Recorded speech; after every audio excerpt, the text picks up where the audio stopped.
Olá, meus amigos, um dia de muita paz para todos nós. É sempre um motivo de muita alegria estarmos reunidos para estudarmos a obra espírita.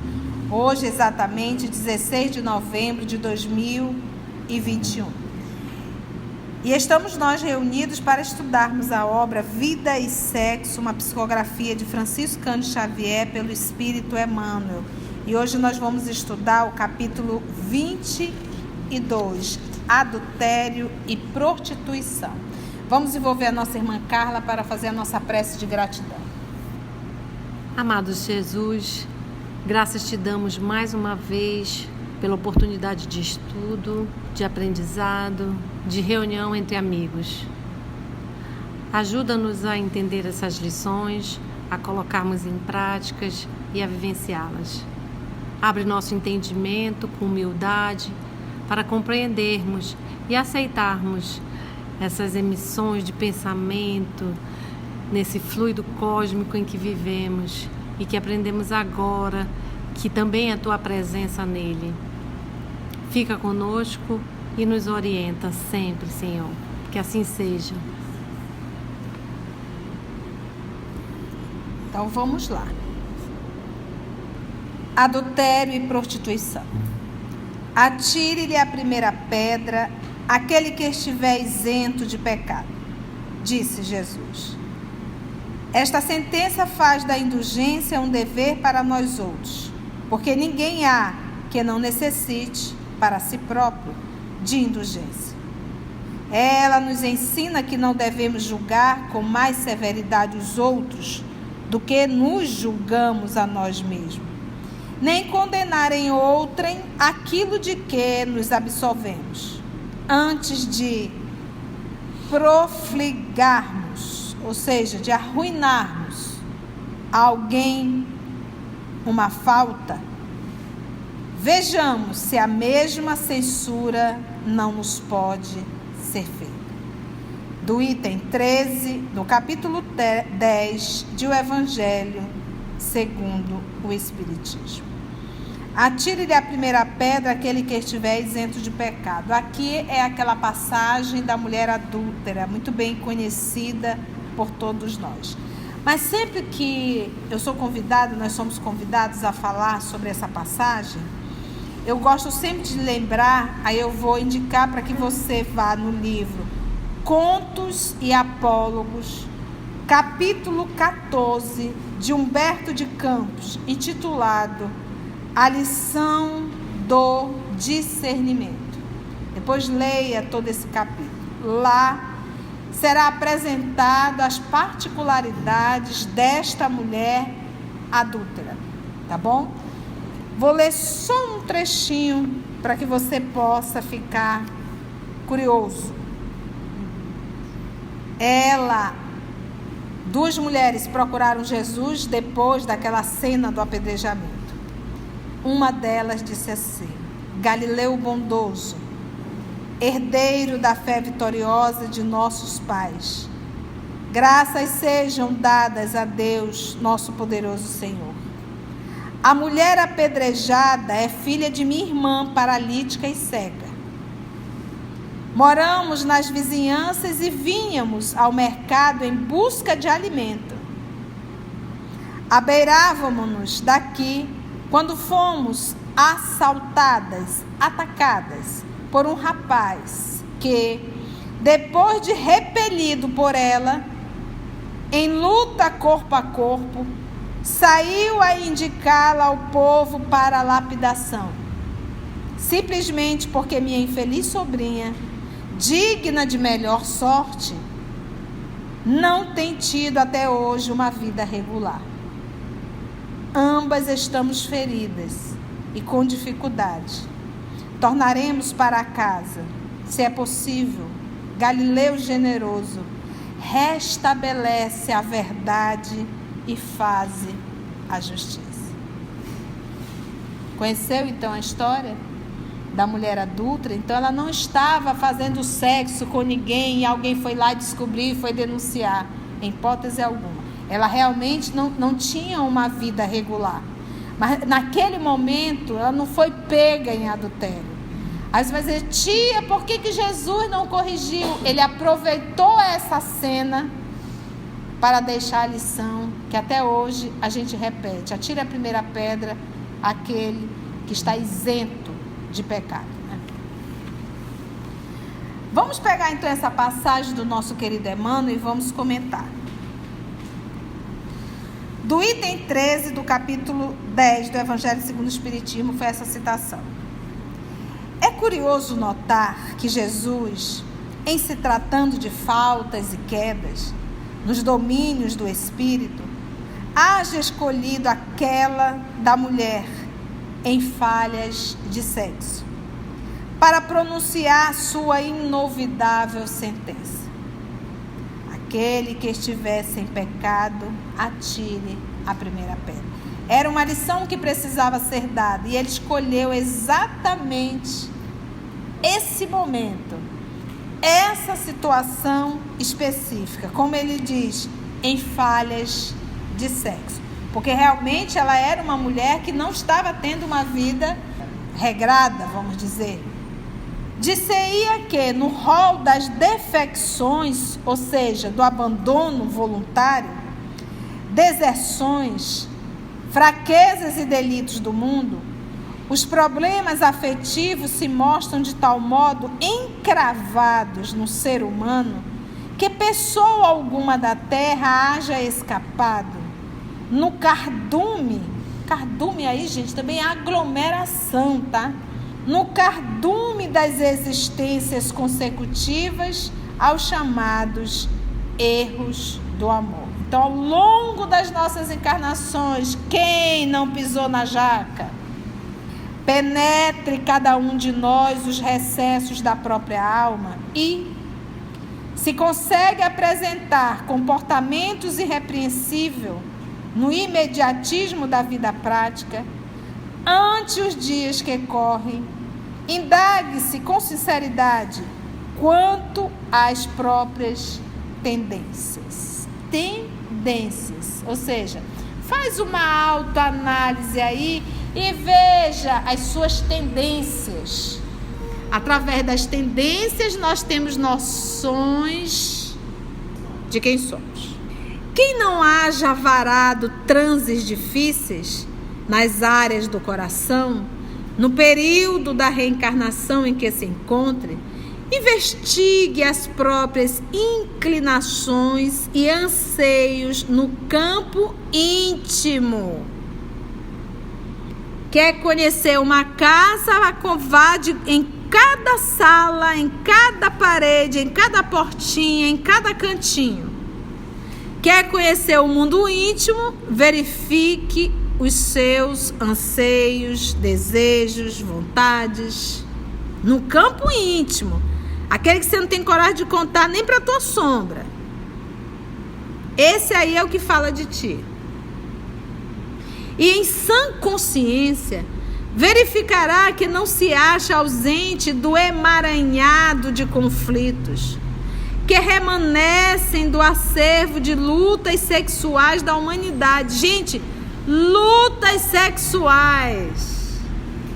Desses embates multimilenares, restam ainda por feridas sangrentas no organismo da coletividade, ou seja, não é só um que carrega essa ferida, é muitos. Por isso que a gente vê grupos que se associam com a mesma enfermidade na área sexual. Ele chama o termo aqui o quê? Organismo da coletividade. Organismo da coletividade. Desses embates multimilenares, restam ainda por feridas sangrentas no organismo da coletividade o adultério que, de futuro, será classificado na patologia das doenças da alma. Gente, o adultério será classificado no futuro como uma patologia, né, das doenças da alma. Porque é a alma que está doente, que não consegue viver fiel ao seu parceiro e à sua parceira. Tem a necessidade. Eu acompanhei um caso de um relacionamento de um casal que ele atraiu uma vida inteira. Uma vida inteira. Teve uma relação, fez 2 filhos fora do casamento e a esposa ali aguentando. Ele a tratava muito bem. Respeito, imagina, respeito não tinha, mas a tratava bem. Não sei o que é, se é amor, não sei. E já com seus 60 e tantos anos, diabético, hipertenso, arrumou uma garotinha de 22, né? E ele quis acompanhar o ritmo da garotinha. Tomando essas medicações, foi a óbito. Acabou. Dentro do apartamento com a garotinha. Quem foi socorrer? Os filhos, já adulto, homem, casado. Pegar o pai morto ali dentro daquele quarto com uma garotinha de 21, 22 anos. Aí a gente para pensar. Hoje, os filhos homens, todos são pais. Ela na condição de vó. Ali, todo aquele carinho que ela recebe dos filhos e dos netos. A pessoa não poderia estar participando de tudo isso? Mas era um doente. É a doença da alma. Porque é algo que, às vezes, as pessoas dizem assim, o meu marido está com a fulana, eu tenho um ódio da fulana. Gente, se não era a fulana, seria a cicrana. Porque a patologia está nele. A patologia está nele ou nela. Mas olha que coisa interessante isso aqui. Patologia das doenças da alma, extinguindo-se, por fim, com remédio adequado. Porque vai acabar. Gente, todos os transtornos sexuais, todas as doenças nessa área, vai acabar. Sabe por que vai acabar? Porque é assim. Quem não quer aprender a lição, vai ser exilado. Só volta aqui quem já aprendeu, quem já se submeteu. Ou vocês acham que a gente vai sempre viver nessa pornografia? Nessa falta de respeito com o sexo e com a sexualidade? É esse o momento da separação. Então, ou a gente aprende a respeitar o sexo, ou se nós queremos nos comportarmos ainda como seres renitentes, nós seremos excluídos do planeta, seremos exilados. Então, cada vez nós teremos espíritos nascendo na Terra com mais educação na área sexual, cada vez mais. Então, o mundo não é dos pervertidos, dos desequilibrados. O mundo é de Deus. E é Ele que põe as regras. Então, vai acabar. Que Ele diz, extinguindo-se, por fim, com remédio adequado. E qual é o remédio adequado? É uma pílulazinha que você compra lá no conduta moral, esforço, respeito. E a prostituição, que reúne em si homens e mulheres que se entregam às relações sexuais mediante paga. E você não vai pensar só na prostituta ou no prostituto que está lá no canto da rua. Não. É aquele que faz o sexo ou que está com o parceiro simplesmente por dinheiro. Mediante paga. Estabelecendo mercados afetivos. Mercado é o quê? Compra e venda. Qual ocorre aos flagelos, né, aos castigos, né, a punição da guerra, da pirataria, da violência homicida e da escravidão que acompanham a comunidade terrestre há milênios, diluindo-se muito pouco a pouco, o adultério e a prostituição ainda permanecem na terra, por instrumentos de prova e expiação. Então, se você casou com uma fofa e viveu a experiência do adultério, ou se você casou com um fofo e viveu com a experiência do adultério, Isso para ti é uma prova e uma expiação, ou só uma prova, ou uma expiação. Eu sinto a dor que eu fiz alguém passar. E a prova são os testes que me faz crescer, que me faz entender, amar a Deus sobre todas as coisas. Jamais coloque a sua vida na mão de outro ser. Ame a Deus, se respeite, se valorize. Não se entregue, não faça de uma pessoa a base da sua vida. Porque essa pessoa um dia vai faltar. E aí, acabou a tua encarnação? Você vai morrer? Ainda por instrumentos de prova e expiação, destinados naturalmente a desaparecer. Vai desaparecer, vai acabar. Lembra que a gente, ainda há pouco, todos os desequilíbrios, todos os transtornos vão desaparecer. Por quê? Porque não vão mais encarnar. Ou vão melhorar ou não vão mais encarnar aqui. Vão tocar terror em outro lugar. Porque uma traição, um abandono do lar, seja do homem ou da mulher, traz traumas para a família. Isso tem um preço. Destinados naturalmente a desaparecer na equação dos direitos do homem e da mulher, que se harmonizarão no futuro pelo mesmo peso na balança do progresso e da vida. Quem com ferro fere, com ferro será ferido. Nota-se que o lenocínio de hoje, ação de explorar, estimular ou favorecer o comércio carnal ilícito e também aquilo que seduz.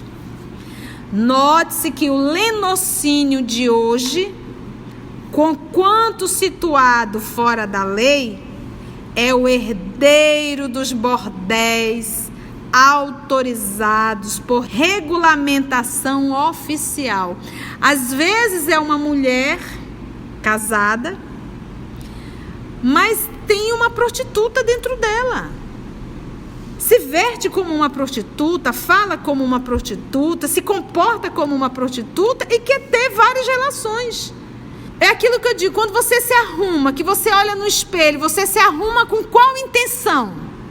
Olha a tua intenção, você quer provocar? Você quer que olhe toda a tua silhueta? Quando tu passas um perfume, qual é a tua intenção? Será que está acionando a prostituta dentro de ti? Que ainda não foi, como ele usa o termo aqui, é herdeira ainda dessa prostituição? E o homem? Que quando olha para todas as mulheres, ele vê em cada mulher a prostituta do bordel. Então, gente, são reminiscências nossas a serem trabalhadas. Caso contrário, porque a gente tem que prestar atenção. Quantas vezes a pessoa se coloca na frente do espelho e quer se vestir bem sexy? É a prostituta. E a gente tem que fazer essa autoanálise. Em muitas regiões, como sucedia notadamente na Grécia e na Roma antigas, em que os estabelecimentos dessa natureza eram constantemente nutridos por levas de jovens mulheres orientais, direto ou indiretamente adquiridas, a feição de alimares, ou seja, de animal, para mistérios de aluguel, para trabalho de aluguel. Já pensou? E muitas vezes a pessoa se vicia nisso. Eu assisti um documentário de Pompeia. O lugar mais visitado de Pompeia é o Lupanar. Filas enormes. Olha como a humanidade ainda é reminiscências. Aí você entra e vai ver as gravuras, os desenhos lupanar, porque as prostitutas uivavam, daí um termo lupanar. E você vai ver os desenhos, as posições mais absurdas que você possa imaginar, e você pensa, isso é de hoje? Não é.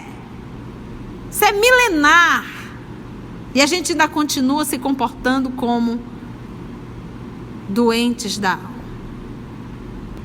Tantos foram os desvarios dos espíritos em evolução no planeta. Os espíritos em evolução, porque nós estamos aqui para isso, para crescer. Mas tantos foram os desvarios, espíritos entre os quais muito raros de nós, os companheiros da Terra, não nos achamos incluídos. Ele disse, olha, tantos foram os desvarios dos espíritos em evolução no planeta. Ele disse, espera lá, evolução no planeta, mas eu vou abrir aqui. Olha, gente, espíritos entre os quais muito raros de nós, e quando os espíritos dizem raros, é raros mesmo, muito raros de nós, os companheiros da Terra, não nos achamos incluídos, ok? Volta aqui. Que de certo Jesus, personalizando na mulher sofredora a família humana, pronunciou a inesquecível sentença, convocando os homens, supostamente puros em matéria de sexualidade, a lançarem sobre a companheira infeliz a primeira pedra. Quem que jogou? Ninguém.